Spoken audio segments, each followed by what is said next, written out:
السلام علیکم ورحمۃ اللہ۔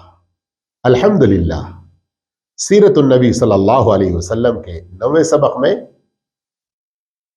ہجرت مدینہ، یا کہہ سکتے ہیں آپ دعوت کے لیے نئی جگہ۔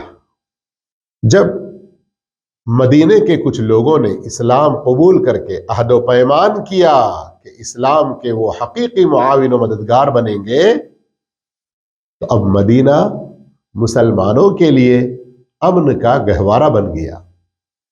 تو کئی سارے مسلمان مکہ سے اب مدینہ کی طرف ہجرت کرنے لگے۔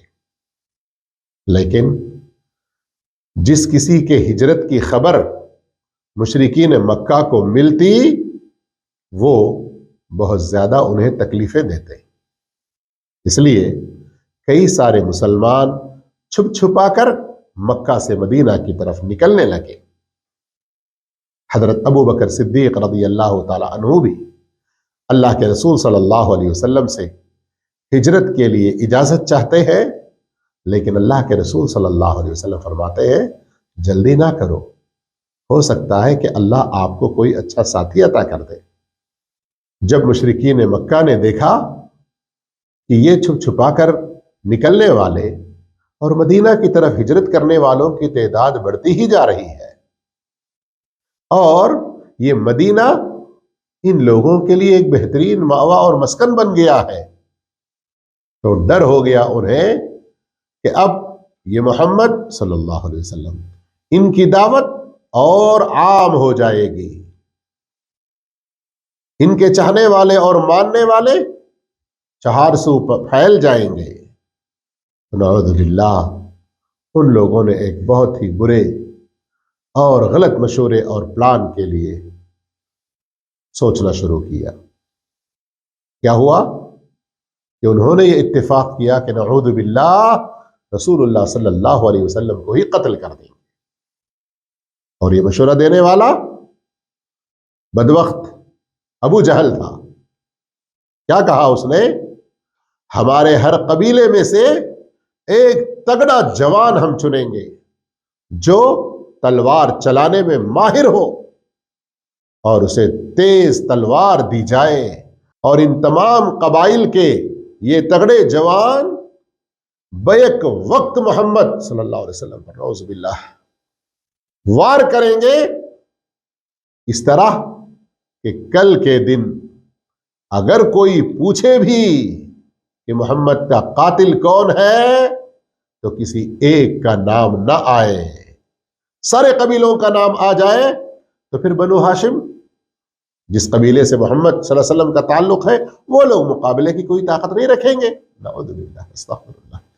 دیکھیے ظالموں نے کیسے پلان بنایا، لیکن اللہ جو عالم الغیب ہے، اس نے ان ظالموں کی پلاننگ کی پوری خبر اللہ کے رسول صلی اللہ علیہ وسلم کو دی، اور آپ صلی اللہ علیہ وسلم نے اللہ کی اجازت کے بعد ابو بکر رضی اللہ تعالیٰ عنہ سے ہجرت کے بارے میں اتفاق کر لیا۔ رات کے وقت میں علی بن ابی طالب رسول اللہ صلی اللہ علیہ وسلم کے بستر پر سو جائیں گے، یہ بھی اتفاق کر لیا، تاکہ دیکھنے والوں کو یہ گمان ہو کہ ابھی محمد اپنے گھر میں ہی سو رہے ہیں۔ ظالموں کے پلاننگ کے مطابق وہ لوگ آئے، نبی کریم صلی اللہ علیہ وسلم کے گھر کے ارد گرد گھیرا ڈال دیا، اور بستر پر سوئے ہوئے آدمی کے بارے میں انہوں نے یہ خیال کیا کہ یہ محمد صلی اللہ علیہ وسلم ہے، اور ان کے نکلنے کا انتظار کرنے لگے، تاکہ نعوذ باللہ ان کی پلاننگ کے مطابق جیسے ہی اللہ کے رسول گھر سے نکلیں گے تو سارے لوگ ایک مرتبہ وار کریں گے۔ اللہ کے رسول صلی اللہ علیہ وسلم انہی کے بیچ میں سے اپنے گھر میں سے نکلتے ہیں، مٹی اٹھاتے ہیں، ان کے سروں پر پھینکتے ہیں، اللہ رب العالمین ان کی آنکھوں کو بند کر دیتا ہے، اور ان کو کچھ شعور بھی نہیں ہوتا کہ اللہ کے رسول ان کے ہی سامنے سے گھر میں سے نکل کر گزر گئے، بالکل نہیں پتا چلتا۔ آپ صلی اللہ علیہ وسلم فوراً ابو بکر رضی اللہ عنہ کے گھر جاتے ہیں، وہاں سے آپ رضی اللہ تعالیٰ عنہ کے ساتھ مل کر غار ثور کی طرف جا کر وہاں پناہ لیتے ہیں۔ ادھر مشرکین جو گھر کو گھیرا ڈالے ہوئے ہیں انتظار کرنے لگے۔ جب صبح ہو گئی اور بستر سے علی رضی اللہ تعالیٰ عنہ اٹھ کر آنے لگے تو گویا ان کے ہاتھوں میں جو چڑیا تھی اڑ گئی۔ بہت غصہ آیا ان لوگوں کو، پوچھا اللہ کے رسول کے بارے میں، حضرت علی نے کہا کہ مجھے تو کچھ نہیں پتا۔ نعوذ باللہ، حضرت علی رضی اللہ تعالیٰ عنہ کو مارا، کھینچا، گھسیٹا، لیکن کچھ فائدہ نہ ہوا۔ پھر اس کے بعد قریش نے کیا کیا؟ قریش نے اللہ کے رسول صلی اللہ علیہ وسلم اور حضرت ابو بکر ان دونوں کو زندہ یا مردہ جیسے بھی لے کر آئے ان کے لیے 100 اونٹوں کا انعام رکھا۔ اب گھڑ سوار تلاش کرنے والے پھیل گئے چاروں طرف۔ ان میں سے کچھ ایسے بھی تھے جو اس غار تک بھی پہنچے جس غار میں اللہ کے رسول صلی اللہ علیہ وسلم اور ابو بکر ہے، یعنی غار ثور۔ لیکن وہاں بھی اللہ رب العالمین کی بڑی مہربانی رہی۔ ابو بکر رضی اللہ تعالیٰ کہتے ہیں کہ وہ لوگ اتنے قریب غار کے آ چکے، غار کے اوپر میں وہ لوگ تھے، اگر اپنے قدموں کو بھی جھک کر دیکھ لیتے تو ہم نظر آ جاتے۔ اس موقع پر حضرت ابو بکر صدیق رضی اللہ عنہ کا غم بہت زیادہ ہوا۔ کیوں؟ اللہ کے رسول صلی اللہ علیہ وسلم کے بارے میں بہت زیادہ ان کو غمگین دیکھ کر اللہ کے رسول صلی اللہ علیہ وسلم نے ان کو تسلی دی، ما ظنک یا ابا بکر باثنین اللہ ثالثہما، اے ابو بکر ان دونوں کے بارے میں تمہارا کیا خیال ہے جن کا تیسرا اللہ ہے؟ لا تحزن ان اللہ معنا، غم نہ کرو، بے شک اللہ ہمارے ساتھ ہے۔ اللہ اکبر۔ کافروں نے آپ دونوں کو نہیں دیکھا۔ آپ صلی اللہ علیہ وسلم اور حضرت ابو بکر صدیق رضی اللہ تعالیٰ عنہ 3 دن تک اس غار میں رہے، پھر اس کے بعد مدینے کی طرف چل پڑے۔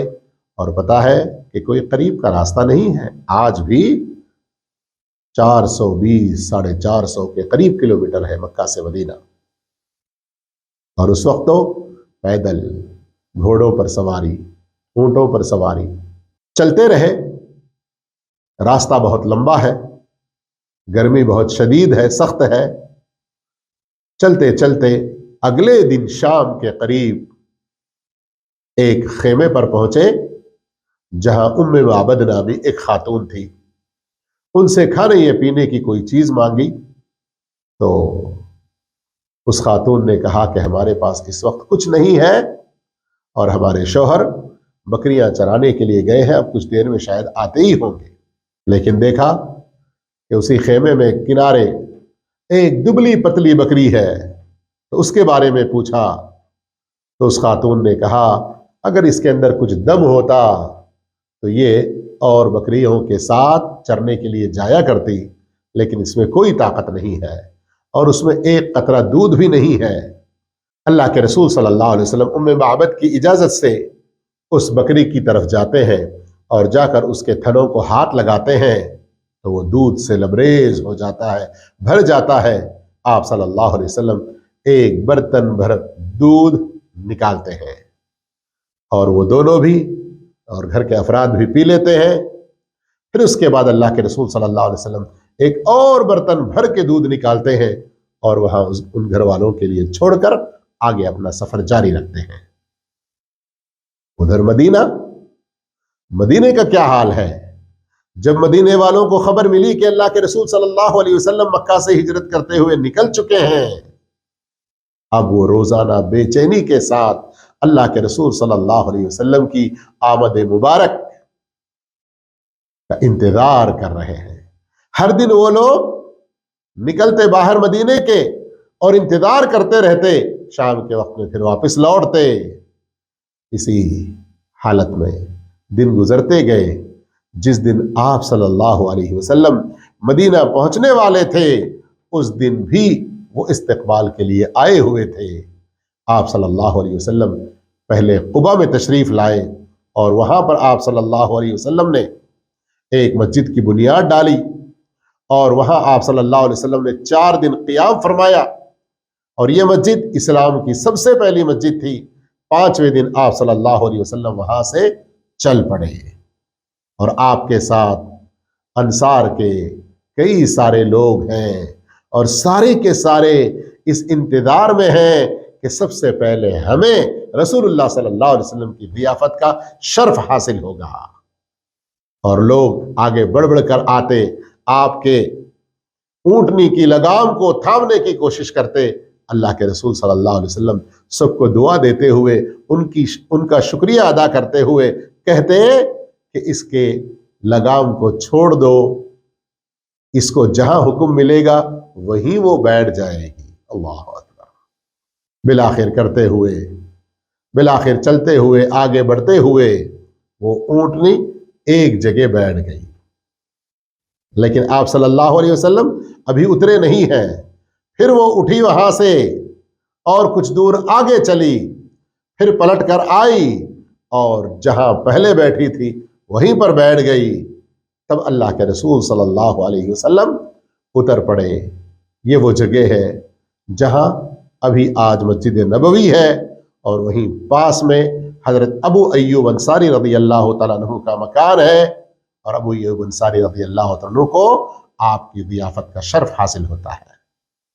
ادھر حضرت علی رضی اللہ تعالیٰ عنہ 3 دن مکہ میں قیام کرنے کے بعد رسول اللہ صلی اللہ علیہ وسلم کی تعلیمات کے مطابق جن جن کی جو امانتیں تھیں ان کو پہنچانے کے بعد وہ نکل پڑتے ہیں اور قباء میں اللہ کے رسول صلی اللہ علیہ وسلم سے آ کر ملاقات کر لیتے ہیں۔ پھر اس کے بعد کیا ہوتا ہے، آئیے ہم سنتے ہیں انشاءاللہ اگلے 10ویں سبق میں۔ تب تک کے لیے اجازت، والسلام علیکم ورحمۃ اللہ وبرکاتہ۔